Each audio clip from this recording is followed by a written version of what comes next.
Ok, bonjour tout le monde, bienvenue dans cette nouvelle vidéo. Aujourd'hui, on va parler du Sigma 105 mm f1.4R, un objectif totalement destiné au portrait. 105 mm f1.4R, c'est un objectif que tu peux trouver aux alentours de 1400-1500 €. Il est disponible en plusieurs montures, la monture Nikon, monture Canon et en monture Sony, monture FE. À savoir que moi, je l'ai utilisé en monture Canon avec la MC11 sur mon Sony, parce que c'est un objectif que Michael, un abonné, m'a prêté pendant un peu moins d'une journée. Un énorme merci à lui, je vous invite à dire pareil en commentaire. C'est un objectif assez surprenant mine de rien. Le 105 mm chez Sigma, c'est un objectif qui est sorti il n'y a pas si longtemps que ça, il y a 1 an ou 2, je ne sais plus. C'est un objectif qui a un concurrent direct, le Nikon 105 mm f1.4, et un concurrent un peu moins direct, le Canon 135 mm f2. Pour moi, c'est deux objectifs que je mets en concurrence, l'un direct parce que c'est exactement le même, l'autre en concurrence un peu indirecte parce que la focale n'est pas exactement la même, l'ouverture non plus, mais c'est à peu près la même utilisation. Comme pour chaque présentation de matériel, cette vidéo sera composée de 3 parties, la partie prise en main, la partie test photo et la partie test vidéo, et je terminerai par ma conclusion qui sera assez rapide. Cette vidéo au final sera assez rapide parce que cet objectif est assez bon, il n'y a pas grand chose à dire dessus. Au niveau de la partie prise en main, c'est un super objectif. La construction est vraiment terrible, tu sens qu'il est fait et qu'il est construit pour résister à des intempéries, à de la flotte, à de la poussière, à de la neige, à tout ce que tu veux, il va pas bouger, il est vraiment très bien construit. Il a un commutateur AF manuel focus, donc c'est le seul qu'il a, c'est suffisant. Il a une vitre de mise au point, d'indicateur de mise au point. Son pare-soleil est fourni avec et c'est une bonne chose, de même que son collier de pied. Le collier de pied est vraiment bien construit, je trouve, parce qu'il a directement construit dedans une monture Arca Suisse. Monture Arca Suisse, c'est une monture de rotule, un peu comme tu as les rotules Manfrotto. Là, c'est un peu les autres, notamment celle de chez Gorillapod, c'est le même système. Et du coup, je trouve ça sympa parce que ça te permet de mettre l'objectif directement sur une rotule Arca Suisse sans passer par un plateau rapide. Ça fait une manipulation en moins, et c'est plus cool. Et ça évite que ça se dévisse, etc. Je trouve ça sympa, un petit détail en plus, qui est présent sur la plupart des téléobjectifs de chez Sigma de la nouvelle génération, notamment sur le nouveau 70-200 Sport. C'est quelque chose que j'aime beaucoup. Dernière chose, je vous l'ai dit, la construction est vraiment très bonne, mais donc du coup ça implique que cet objectif pèse le poids d'un âne mort, quoi. C'est 1,7 kg, 1,8 kg. Au bout de la journée, même au bout d'une heure de portrait, à mon avis, tu dois vraiment le sentir dans ton bras. C'est quelque chose à prendre en compte, mais cependant l'objectif est quand même plutôt bien équilibré. Même sur un petit boîtier comme mon Sony A7 III, j'ai pas eu tendance à pencher vers l'avant quoi que ce soit, donc c'est plutôt sympa à utiliser. Dernière chose avant qu'on passe au test photo et vidéo, la taille du filtre que tu dois mettre sur cet objectif si tu en utilises est juste énorme. Le diamètre du filtre est presque de 10 cm. Je te mettrai exactement ici, là quelque part, le millimétrage exact, je sais plus si c'est 98 ou 100, mais donc voilà, c'est quelque chose à prendre en compte, tu utilises des filtres, moi personnellement je n'utilise jamais, mais voilà, un petit détail en plus.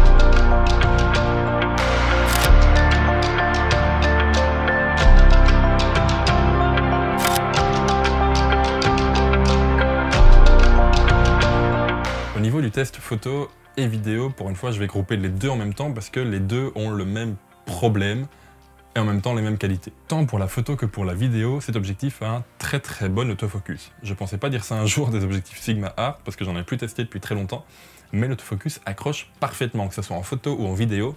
Avec le Sony A7 III en tout cas, la fonction Eye Autofocus fonctionne magiquement bien en photo, j'en ai loupé aucune avec, c'est vraiment terrible cette fonction-là.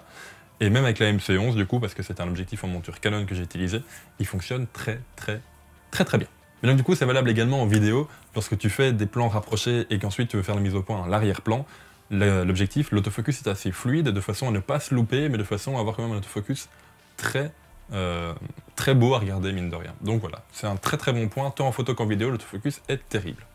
On passe également au piqué, alors ça sera peut-être plus une notion qui va concerner la photo, mais le piqué c'est l'impression de netteté, et là vu que c'est une gamme Sigma Art, directement le piqué est totalement présent, c'est très net, on aime ou on n'aime pas, c'est là. Au niveau vignettage, il y en a un tout petit peu quand même lorsque tu ouvres à f1.4, f2, f2.8, mais dès que tu fermes genre vers f2.8, ça commence clairement à disparaître.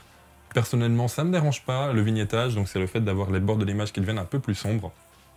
Tu aimes ou tu aimes pas, de nouveau, c'est comme le piqué. Voilà, moi personnellement ça me dérange pas, ça m'évite d'en rajouter après en post-production, donc voilà. chacun son truc.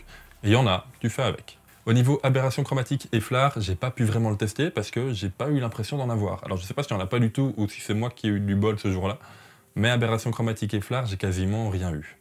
Au niveau déformation, il y en a pas. Clairement, c'est un 105 mm, c'est une longue focale, donc clairement, il n'y a pas beaucoup de chances d'avoir de la déformation, et là, clairement, il n'y en a pas. Et si tu veux voir le lien entre longue focale et déformation, voici une photo prise au 105 mm, et voici plus ou moins le même cadrage pris avec le 25 mm Zeiss Batis, qui est pourtant un excellent objectif, mais ça prouve bien que la déformation n'est pas due à la qualité de l'objectif, mais plutôt à la longueur de la focale. Plus la focale est longue, plus la photo de portrait sera de meilleur rendu.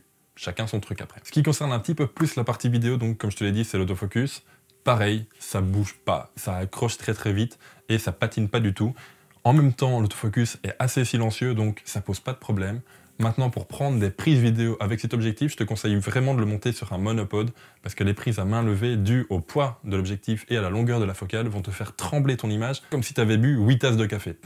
Donc du coup, je te conseille vraiment d'utiliser un monopode pour vraiment caler ton appareil, vraiment caler ton objectif et avoir une image beaucoup plus stable. Ce test sera hyper rapide, je pense bien, mais il n'y a pas grand chose à dire de plus, c'est un objectif presque parfait pour une utilisation vraiment particulière. Ça, on va revenir juste un petit peu après. Mais du coup, est-ce que je te conseille cet objectif? C'est plutôt à réfléchir. Je sais que ça paraît bateau comme phrase, mais c'est un objectif vraiment excellent pour le portrait, vraiment, il est terrible. Mais en dehors de ça, je sais pas trop ce que tu pourras en faire. Et pour un objectif qui coûte 1400-1500 €, c'est vraiment à toi de réfléchir du coup. Si tu ne fais que du portrait, je te le conseille, franchement, ça peut être très sympa. À savoir que quel que soit l'arrière-plan que tu mets derrière ton modèle, ça va pas vraiment se voir sur la photo, parce que si tu shootes à f1.4, tout sera un dégradé de couleur. Ça peut être très beau, ça peut être un effet que tu cherches. Voilà, on en parlera 3 secondes après de mon avis là-dessus, mais bon. Mais en dehors du portrait, je sais pas trop ce que tu pourrais faire avec, même en mariage, etc. C'est un objectif tellement lourd que je te conseille pas de le travailler toute la journée avec toi. Je lui préfère un 85-1.8 qui aura pas du tout le même rendu, on est bien d'accord, mais qui va quand même assez bien s'approcher, avoir une moins longue focale, avoir une moins grande ouverture, mais qui va surtout avoir un objectif beaucoup plus petit, beaucoup plus compact, et qui pour autant va avoir un rendu assez sympa. La preuve, je filme ici avec mon 85-1.8, et je pense que le flou à l'arrière-plan est assez sympa. S'il y en a pour qui ça suffit pas, le 105-1.4 est là pour ça. Je te disais tout à l'heure que le 105 me convenait pas trop pour le portrait, mais ça c'est vraiment personnel, et je vais essayer d'en parler assez rapidement, parce que ça concerne peut-être pas tout le monde.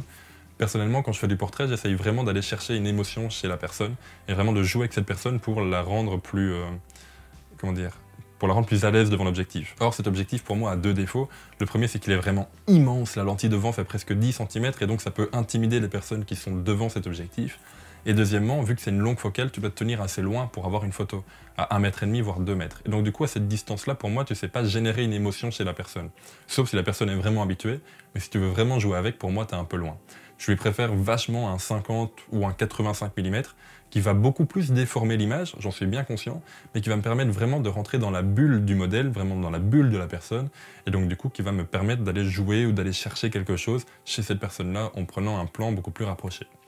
C'est 2 écoles différentes, il y en a qui préfèrent vraiment une image parfaite, pas du tout déformée, vraiment quelque chose de très propre. Moi je préfère quelque chose d'un peu plus raté, entre guillemets techniquement, mais qui dégage beaucoup plus d'émotion. Est-ce que les deux sont compatibles? Je sais pas, mais en tout cas cet objectif ne me convient pas personnellement. C'est un objectif vraiment parfait sur le plan technique, malgré le petit vignettage qui est entre f1.4 et f2, f2.8. À part ça, j'ai pas grand chose à lui reprocher, si ce n'est son poids, je te l'ai redit une dernière fois, et je pense que je l'ai dit 20 fois dans cet épisode, c'est vraiment quelque chose à prendre en compte. Je pense que j'ai tout dit sur cet objectif. C'est un objectif donc Sigma qui est sorti il y a 2 ans, qui coûte 1400-1500 €, qui est disponible en 3 montures, Canon, Nikon, Sony, et qui est vachement destiné au portrait. Donc voilà. Et est-ce que le titre de cette vidéo est putaclic? Je pense pas, parce que pour l'avoir testé donc cette journée-là, c'est clairement pour moi un des meilleurs objectifs portrait au niveau du rendu de l'image. Mais comme je te l'ai dit, c'est un objectif qui me convient pas personnellement. C'est comme ça, on peut pas tout avoir. Bref, j'espère que tu auras aimé cet épisode. Je remercie encore une fois Michael et je t'invite à le faire également dans les commentaires pour pouvoir prêter cet objectif durant toute une journée de façon à ce que je vous fasse cette vidéo.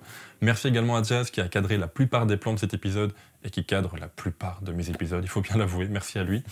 Quant à nous, on se retrouve mercredi prochain à 18 h pour une nouvelle vidéo. En attendant, n'oublie pas de laisser un j'aime, un commentaire, n'oublie pas à t'abonner, voire à partager. Et on se retrouve sur Instagram durant toute la semaine jusqu'au prochain épisode. Ciao!